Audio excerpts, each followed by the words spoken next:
네, 오늘 함께 보는 말씀 출애굽기 3장 1절에서 12절까지입니다. 출애굽기 3장 1절에서 12절까지 말씀 우리 함께 같이 읽겠습니다.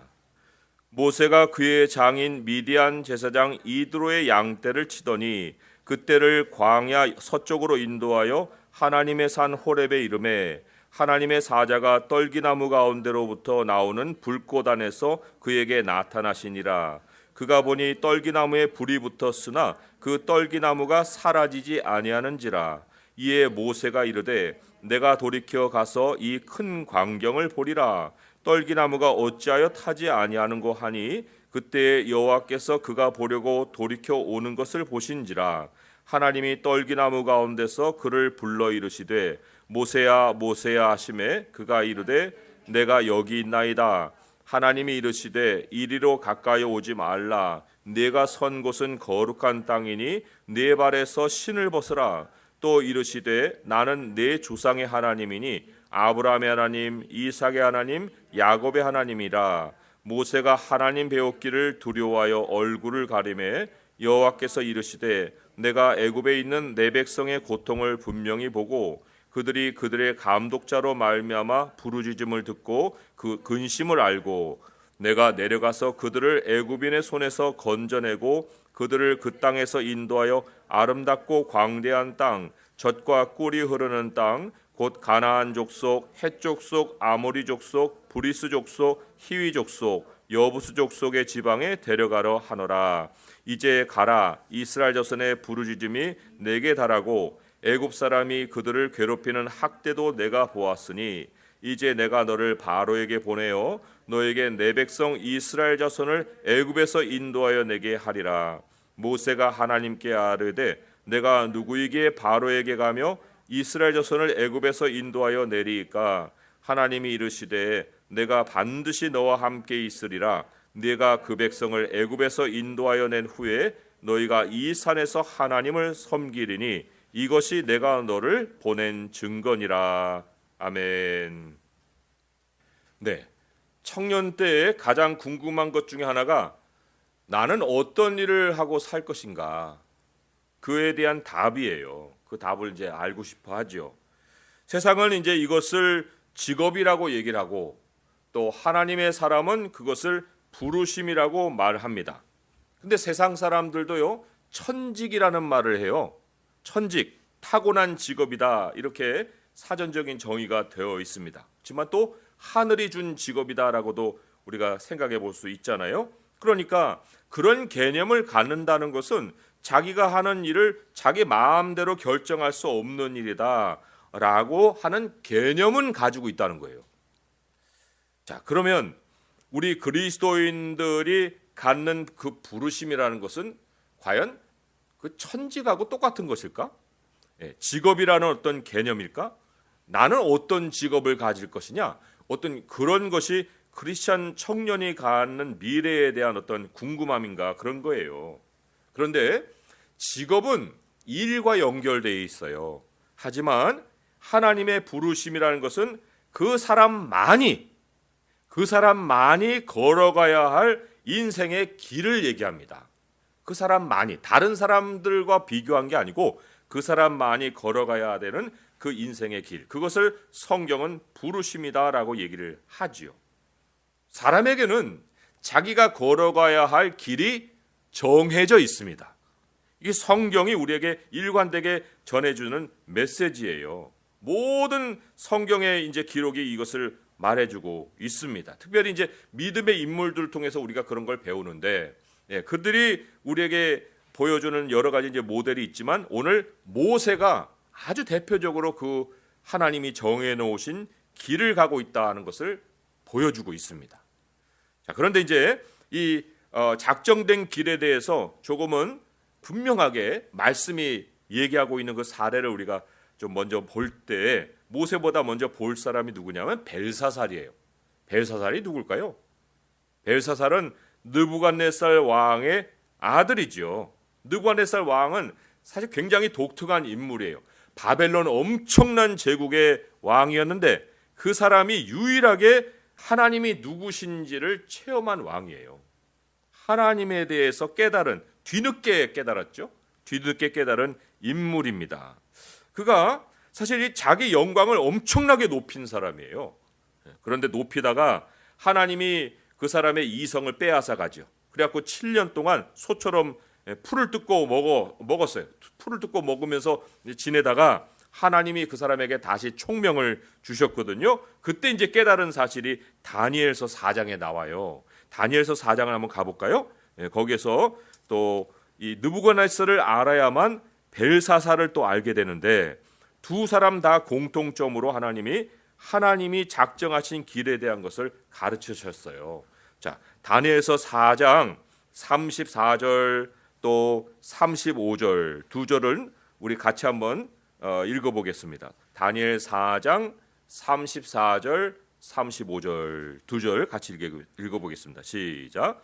그 기한이 참에 나 느부갓네살이 하늘을 우러러 보았더니 내 총명이 다시 내게로 돌아온지라. 이에 내가 지극히 높으신 이에게 감사하며 영생하시는 이를 찬양하고 경배하였나니 그 권세는 영원한 권세요 그 나라는 대대에 이르리로다. 땅의 모든 사람들을 없는 것 같이 여기시며 하늘의 군대에게는 땅의 사람에게든지 그는 자기 뜻대로 행하시나니 그의 손을 금하든지 혹은 이르기를 네가 무엇을 하느냐고 할 자가 아무도 없도다. 여기 주목할 것이 자기 뜻대로 행하시나니 그예요. 하늘에 있는 군대나 천사들이죠. 땅에 있는 사람이나 모든 사람들에게 대해서 하나님은 자기 뜻대로 행하신다라고 말씀을 하셔요.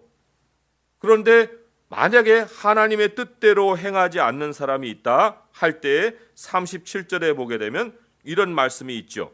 그러므로 지금 나 느부갓네살은 하늘의 왕을 찬양하며 칭송하며 경배하노니 그의 일이 다 진실하고 그의 행하심이 의로우심으로 교만하게 행하는 자는 그가 능히 낮추심이라.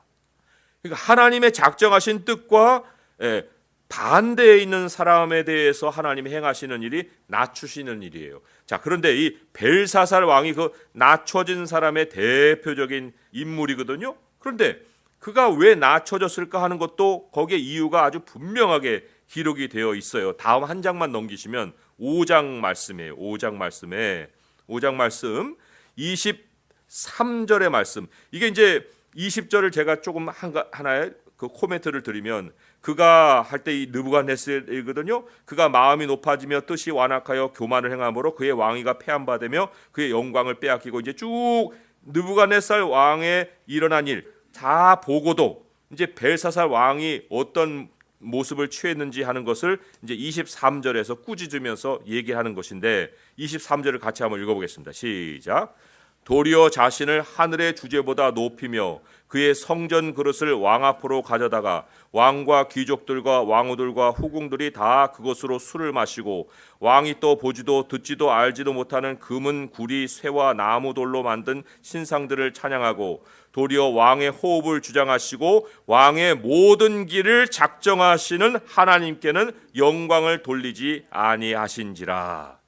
여기 왕의 모든 길을 작정하시는 하나님, 그 하나님에 대해서 소개를 하고 있어요. 그죠? 벨사살이요 왕은 그의 아들이 되어서 이것을 다 알고도 이런 일을 행하였습니까? 하고 이제 아주 그 심판을 선포하는 말씀을 하고 있는 거예요. 교만이라는 게 뭐냐? 하나님이 작정해 놓으신 그 길, 그것을 알고도 걷지 않는다는 거예요. 부르심 안에서 살지 않는다는 거예요. 그것을 다 알고도라는 이 말이라는 것은요, 하나님이 각 사람에게, 믿는 사람만이 아니에요. 믿지 않은 각 사람에게 자신의 인생이 자기 손에 있지 않다는 것을 알려주십니다.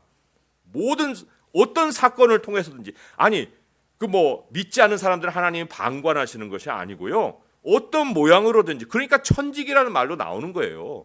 그게 하늘이 벌했다. 이런 말도 나오는 거고, 때로는 좋은 일로 하늘은 스스로 돕는 자를 돕는다. 이런 말도 하는 거고, 왜 하늘을 자꾸 언급을 해요? 하나님이 각 사람의 인생에 개입해서 하나님이 계신다는 사실을 여러 모양으로 깨닫게 해주시기 때문에 그런 거죠.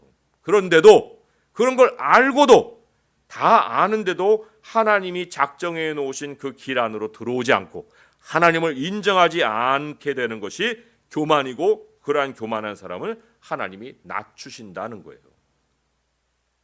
하물며 하나님의 백성이 하나님이 작정해 놓으신 길에 대해서 우리가 무지할 수 있습니까? 그걸 무시하고 내 마음대로 살아갈 수 있을 거예요? 없잖아요. 예레미야 말씀 한 구절을 제가 인용을 하면은 예레미야 말씀 10장 23절의 말씀에 이런 말씀이 있죠. 여호와여, 내가 알거니와 사람의 길이 자신에게 있지 아니하니 걸음을 지도함이 걷는 자에게 있지 아니하니이다. 걷는 자에게 있지 않아요. 자기 길이 하나님께 있어요. 걸음을 인도하시는 분께 있습니다. 그렇기 때문에 우리가 반드시 청년만 던지는 질문이 아니고요, 어렸을 때부터 그 궁금함에 대해서 하나님께 가지고 나가 질문을 던져야 되는 거예요. 하나님, 제가 이제 하나님을 아는데요, 하나님은 저를 어디로 부르셨어요? 저에게 어떤 길을 작정해 놓으셨어요? 제가 작정된 길로 가고자 하나이다. 그런데 하나님 좀 가르쳐 주세요. 라고 이제 이렇게 겸손히 하나님께 질문을 마땅히 던져야 되죠. 우리 자신은 나는 하나님이 작정해 놓으신 그 길을 아십니까? 나는 하나님의 부르심을 알고 지금 살고 있습니까? 그런데 문제는 뭐냐면요, 이게 단기간에 쉽게 깨달아지는 것이 아니라는 거예요. 야, 이게 하나님의 부르심이야, 그러니까 이 길로 가면 돼. 이걸 단기간에 알면 얼마나 좋겠어요. 이 모세는 인생의 3분의 2가 지난 후에야 그 부르심을 받는 순간을 맞습니다. 아니, 그 부르심은 이전부터 있었겠지만 그것을 깨닫는 순간이 80세였다는 거예요. 물론 뭐 어린아이로서 사무엘처럼 엄마가 서원해가지고 성전에다 일찌감치 갖다 놓은 아이들도 있지요. 그러나 그런 아이들이 얼마나 돼요? 그런 사람이 얼마나 됩니까? 대표적으로 참 이 부르심에 대해서 모델을 삼을 수 있는 사람이 모세라는 거예요. 예수님도 30세까지는 은밀하게 자신을 드러내지 않으셨어요. 그 부르심이라는 것이 예수님의 예를 보더라도 사실 인생의 막바지에 다가가서 드러나서 사람들에게 보여지는 이러한 성격을 가지고 있다라고 우리가 또 생각해 볼 수가 있습니다. 잠언에도 이런 말씀이 있었죠. 이건 뭐 유산에 대한 얘기고 산업에 대한 얘기고 이제 소유에 대한 얘기라고 할 수 있겠지만, 그러나 그 원리는 비슷해요. 똑같습니다. 잠언 20장 21절에 처음에 속히 잡은 산업은 마침내 복이 되지 아니하느니라. 그러니까 처음에 야, 이게 내 부르심이야, 이게 내 소명이야 라고 생각해갖고 자기가 딱 그것을 소명을 알고 잘 달려가다가 이거 아니네, 이럴 수가 있는 거거든요. 그러니까 하나님이 내 인생길을 어떻게 작정해 놓으셨느냐라는 것을 발견하는 것은 그렇게 순간에 일어나는 일이 아니라 오랜 동안 하나님이 이끌어 오신 그 삶의 여정을 통해서 우리가 발견할 수 있는 것이다 라는 그런 결론을 우리가 또한 얻을 수가 있습니다. 아무튼 간에 우리가 그것을 어떻게 발견하는 것이냐, 찾는 것이냐, 이거에 대한 이제 집중적인 질문을 통해서 우리 본문을 또 볼 필요가 있습니다. 그러니까 하나님이 작정하신 나의 길은 어떻게 발견하는 것이냐, 이런 거죠. 자, 그런데 길이 갑자기 나타나는 게 아니거든요. 오늘 우리도 교회 올 때 버스 타고 뭐 차 타고 이렇게 걸어오고 왔잖아요. 갑자기 뭐 교회 오는 길이 내가 버스 내린 다음부터 이렇게 생긴 거예요? 그런 게 아니잖아요. 내 집에서부터 연장되는 어떤 그 길을 통해서 우리 교회의 길로 들어선 것처럼 현재까지 이 걸어온 길이 연장되는 곳에 하나님이 작정하신 내 길이 있다는 거예요. 이거부터 우리가 이제 먼저 생각해 볼 필요가 있어요. 지금까지 내가 걸어온 길을 통해서 그 다음에 하나님이 작정하신 길이 연결되어 있구나. 이게 하나님의 성품과도 같아요. 예수님은 어제나 오늘이나 영원토록 동일하시다고 그랬잖아요. 그 동일하신 하나님이 이랬다가 저랬다가 막 이러시겠어요? 아니죠. 그리고 하나님이 일하시는 방식에 대해서 빌립보서 1장 6절의 말씀에도 이런 말씀이 있거든요. 너희 안에서 착한 일을 시작하신 이가 그리스도 예수의 날까지 이루실 줄을 우리는 확신하노라. 하나님이 시작하신 착한 일이 언제 시작하신 것이 아십니까? 이게 태초 전이에요. 영원 전이에요. 그러니까 하나님은 이미 작정하신 일을 시작하셨어요. 현재까지 내가 걸어온 길이 작정된 길이에요. 작정된 길을 걸어온 거예요. 나는 구불구불하게 걸어왔다고 생각하겠죠. 내 입장에서는 그렇게 보이겠죠. 그러나 하나님이 처음부터 작정한 길로 이제 나를 인도하셨다는 이 대전제를 우리가 다시 앞에 놓고 생각할 때 내가 걸어온 길을 돌아볼 때 주인공을 바꿔야 돼요. 내가 주인공이면 나 이렇게도 하고 저렇게도 하고 막 왔다 갔다 하는 그런 삶을 살았어. 내 인생은 망친 거야. 이런 생각을 할 수 있겠지만 주인공을 하나님으로 바꾸게 되면은 주권자를 하나님으로 내세우고 내 인생의 길을 다시 한번 볼 때에는 일직선으로 연결되는 그 점을 발견할 수 있습니다. 직선의 길을 보게 된다는 거예요. 오늘 모세의 말씀으로 돌아와서 출애굽기 3장 1절을 보시면 모세가 그의 장인 미디안 제사장 이드로의 양떼를 치더니 그 떼를 광야 서쪽으로 인도하여 하나님의 산 호렙에 이르렀다. 이 말 안에 엄청난 하나님의 작정된 길이 있습니다. 모세는 자기 인생만 보고 나 실패했어. 40년 전까지는 애굽의 그 왕자로 살았는데 지금은 나는 지질이 궁상으로 지금 목자로 살고 있는 거야. 이 양떼 다 치고 나는 이제 나이도 많이 먹었으니까 이제 죽으려면 남아있는 사람이야. 이런 생각을 하겠죠.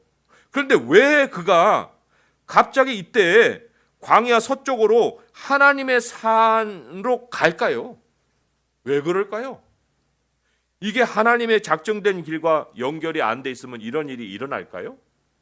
이런 일은 일어나지가 않습니다.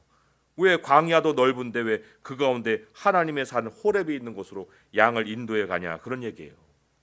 그는 인생을 포기하고 살았고 또 목자의 상황 속에서 내일의 미래도 없는 사람으로 살았겠지만 호렙산으로 인도한 그것은 하나님이 앞으로 곧 하나님의 백성을 인도해 내실 그 여정을 미리 모세가 걷게 하신 거예요.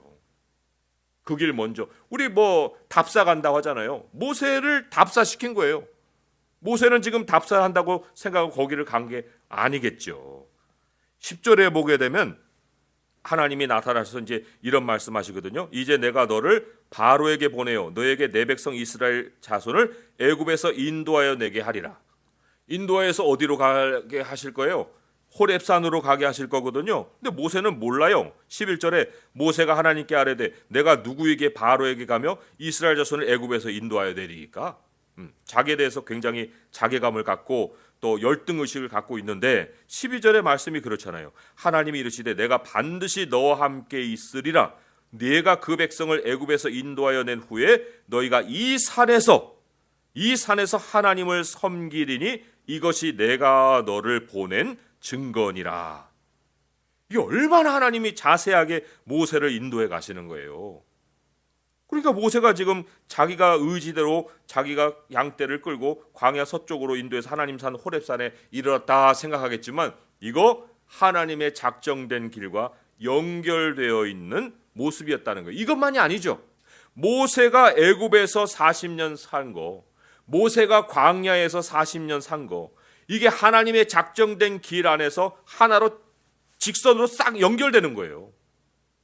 80년이 정리가 되는 겁니다. 모세가 굴곡진 삶을 살았다고 생각했겠지만, 그래서 자신의 정체성을 잃었다고까지 생각하겠지만, 그래서 내가 누구이기에 이런 일을 하겠습니까? 라고 말했겠지만, 그러나 하나님이 시작하신 착한 일은 직선으로 지금까지 달려왔다. 그러하니 하나님이 우리에게 보여주실 나의 미래라는 것은, 사람의 미래라는 것은 하나님 안에서, 하나님 밖이 아닙니다. 하나님 안에서 과거를 재발견하는 데서 찾아집니다. 과거를 하나님을 주인공으로 해서 재발견해야 돼요. 내가 인생 주인공이 된 게 아니고 하나님을 인생 주인공으로 세워서 과거를 다시 한번 돌아보는 거예요. 하나님은 왜 이렇게 인도하셨지? 왜 그때는 그곳에 있게 하셨고, 왜 그 일을 하게 하셨고, 또 그때는 또 왜 옮겨서 그 일을 하게 하시고, 또 그때 왜 그런 상황 속에 나를 두셨지? 이게 내 머릿속에 연결이 안 돼요. 아니, 지금껏 연결 안 될 수도 있어요. 그러나 하나님이 작정하신 미래는 내가 지금까지 살아온 그 길을 직선으로 연결하는 것에서 연장 속에 있다는 거예요. 참 이게 놀라운 일입니다. 사도 바울이요, 매우 엄한 바리새인의 그 삶을 살았습니다. 그런데 그의 편지를 보게 되면 율법은 아니다, 믿음이다. 아니, 그러면 율법이 아니면 바리새인의 교육을 뭐 때문에 받았어? 그 쓸데없는 교육 받은 거 아니야? 이렇게 생각하겠죠. 그러나 사도 바울이 그토록 율법을 그렇게 연구한 사람이기 때문에 교회의 터를 놓을 때 말씀으로 견고하게 놓을 수 있었던 거예요. 이 사도 바울에게 하나님이 교회의 터를 놓는 사명을 맡기셨거든요. 그리고 이방인들에게 가장 율법을 설명해 줄 수 있는 적합한 사람이 누구냐? 바울입니다. 어설프게 성경을 알고서는 괜히 나가가지고 뭐 엄한 소리만 할 수 있는 거예요. 그러나 정확하게 교회를 하나씩 하나씩 새롭게 세울 때 말씀을 하나님이 준비된 사람을 세우고자 바울을 사용을 하신 거죠. 그리고 다른 사람이 그 위에 집을 세우게 맞는 거예요. 다윗도 양쳤잖아요. 그리고는 곰도 때려잡고 사자도 때려잡고 그러다가 골리앗도 때려잡고. 왜 그런 일을 했어요? 나중에 전쟁 많이 합니다. 그리고 다윗이 하나님을 의지하는 그 방식을 또 이런 걸 통해서 배우게 하신 거죠. 요셉도요, 형들 고발하면서 아빠한테 형 이렇게 했어요 저렇게 했어요 그래갖고 미움을 받았지만 요셉에게는 하나님이 그렇게 경영 능력을 주신 거예요. 그러니까 보디발 집에 가서도 그 여러 가지 삶을 잘 살폈고, 감옥에 가서도 간수가 그 사람에게 그 옥을 맡겼고, 그러다가 나라의 총리가 된 거예요. 이게 일직선으로 다 연결된다니까요. 모든 인물을 연구해 보면 엉뚱한 곳에 엉뚱한 일을 하고 있는 사람이 하나도 없습니다. 사람은 참 믿지 않았을 때에도 하나님의 길을 걷는다. 그렇다고 할 때 우리는 하나님을 안다고 하면 얼마나 더 하나님이 나의 길을 작정해 놓고 인도해 가시는지를 우리가 깨달아야 되지 않겠습니까? 우리가 하나님을 인격으로 알면, 아까 이제 벨사살은 너 그거 다 알고도, 네 아버지 일어난 일 다 알고도 너 그렇게 행하냐? 하고 이제 꾸짖으실 텐데, 그런데 우리 믿는 사람에게는 하나님이 정말 인격으로 만나셔서 내가 너의 하나님이다, 내가 너의 구주야, 내가 너의 구원자다, 내가 너의 아버지야, 이렇게 인격으로 알려주시잖아요. 근데 하나님을 인격으로 알면 하나님이 우리에게 처음으로 오셔서 요구하시는 것이 있습니다. 이 모세가 이제 바로 그 순간을 맞은 건데, 그 순간이 어떤 말씀이었냐면요, 5절의 말씀이에요. 오늘 본문의 5절의 말씀 함께 읽어보겠습니다. 시작. 하나님이 이르시되 이리로 가까이 오지 말라. 내가 선 곳은 거룩한 땅이니 내 발에서 신을 벗으라. 예, 너가 지금 있는 곳은 거룩한 땅이야. 하나님 앞에 있어. 하나님이 있는 곳에 너 있어요. 너 발에서 신을 벗어라. 이걸 요구하신다는 거예요. 인격으로 알게 되면. 자, 신을 벗는다는 게 여러 가지 뜻이 있지만, 사람이 다른 사람에게 존중을 표할 때 신을 벗어요. 자기를 낮출 때 신을 벗습니다. 존중과 겸손의 표시예요. 그것이 오늘 이 말씀의 가장 대표적인 뜻이라고 생각할 때, 하나님은 하나님을 존중하는 자를 존중하십니다. 우리가 하나님의 부르심 앞에서 우리를 낮춰야 돼요. 우리 자신을 스스로가 자존감을 갖고 있던 모든 것들을 다 내려놓고 그리스도 외에는 다 배설물이다 생각하고 하나님 앞에 신을 벗어야 됩니다. 하나님 앞에 내 자신을 낮춰야 됩니다. 내가 겸손한 것이 성공의 시작점이에요. 이 신을 벗는다는 것은 과거를 떠나라 뭐 이런 의미로는 우리가 여기서 해석할 수가 없어요. 왜냐? 과거에도 하나님이 우리를 인도하셨는데요. 작정하신 길인데. 그런데 어떻게 우리가 그것을 다 부인하고 이제부터 출발이 아니에요. 이미 하나님이 직선으로 연결해 오신 그거에 대한 깨달음 속에서 한 걸음을 다시 뛰는 거예요. 그러니까 존중과 겸손이 여기서 우리에게 요구되는 것이고, 요즘 우리가 누가복음 말씀을 쭉 묵상하고 있지만 누가복음 14장 11절에 보게 되면 무릇 자기를 높이는 자는 낮아지고 자기를 낮추는 자는 높아지리라. 그러니까 하나님이 모세에게 지금 무엇을 요구하시는가? 너 자신을 낮춰라. 내가 너의 인생의 주가 된다. 이거를 지금 하나님이 요구를 하고 계시는 것입니다. 하나님이 직선으로 이끌어 오신 나의 인생을 앞으로도 직선으로 인도받는 길이 무엇이냐? 이제 이거는 하나님이 첫 번째 요구하시는 거라고 했죠. 신을 벗어라. 그러면 신을 벗었어요. 하나님, 겸손히 주님 앞에 나의 인생을 다 이제 하나님이 인도하시기를 바랍니다. 할 때 앞으로도 직선으로 인도받을 수 있는 길은 12절의 말씀이에요. 12절의 말씀 같이 한번 더 읽어볼게요. 시작. 하나님이 이르시되 내가 반드시 너와 함께 있으리라. 내가 그 백성을 애굽에서 인도하여 낸 후에 너희가 이 산에서 하나님을 섬기리니 이것이 내가 너를 보낸 증거니라. 하나님과 함께, 하나님과 함께. 이게 앞으로도 하나님 앞에 직선으로 인도받을 수 있는 유일한 길입니다. 복잡한 게 없어요. 내가 나의 부르심이 무엇일까 궁금해하겠죠. 하나님이 이거야 라고 가르쳐주면 얼마나 참 속 시원하겠습니까? 하지만 하나님은 내게 과거를 돌아보고 앞으로에 대해 하나님과 함께하는 삶을 시작하여라. 자, 이런 삶 속에서 하나님은 계속해서 나의 길을 직선으로 인도해 가실 것을 약속하셨는데 마지막 한 구절만 더 찾아보고 오늘 말씀을 맺도록 하겠습니다. 잠언 3장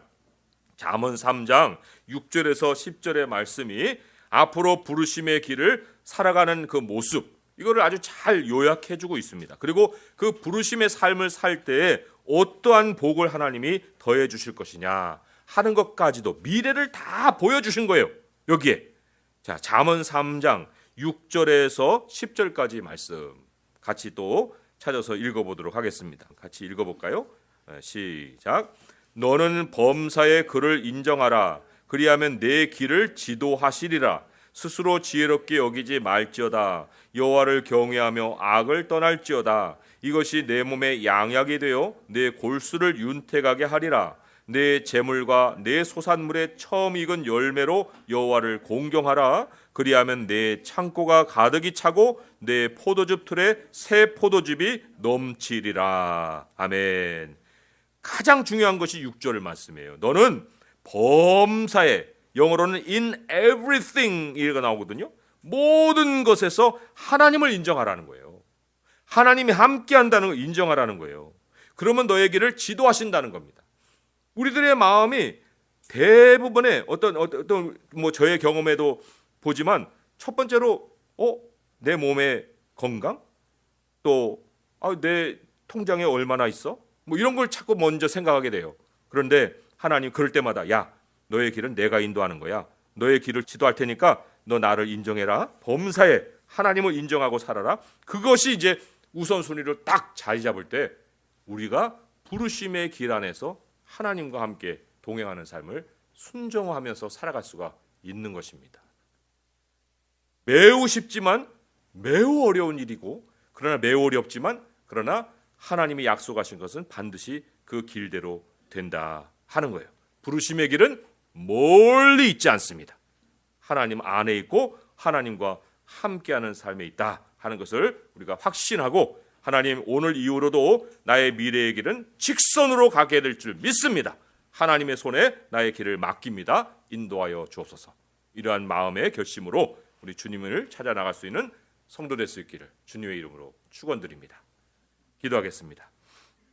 하나님 아버지, 우리들의 미래의 길을 우리는 많이 염려하지만 그러나 하나님이 우리를 인도해 오신 그 과거의 모든 길은 하나님이 시작하신 착한 일이 직선으로 곧게 또 진행되어 온 그러한 세월입니다. 아버지 하나님, 우리 주님이 실패 없이 우리를 인도하셨는데 우리가 주님의 인격을 어찌 의심할 수 있사오리까? 아버지 하나님을 온전히 믿습니다. 범사의 주님을 인정합니다. 하나님과 함께합니다. 지금 우리의 세세하게 일어나는 모든 일들도 하나님이 먼저 미래를 예행 연습하게 하시는 것입니다. 아버지요, 그러한 줄 아오니 우리 하나님께서 앞으로 인도하실 줄 믿고 어떠한 일에도 염려를 가지 아니하고 하나님 앞에 확신을 가지고 나의 부르심의 길을 한 걸음 한 걸음 갈 수 있게 하여 주옵소서. 우리 주님이 우리의 인생을 마치는 날에 하나님 홀로 영광을 받으시고 그 영광을 나눠 가지는 그런 특별한 영광을 얻게 하여 주시옵소서. 우리 주 예수 그리스도의 이름으로 감사하며 기도합니다.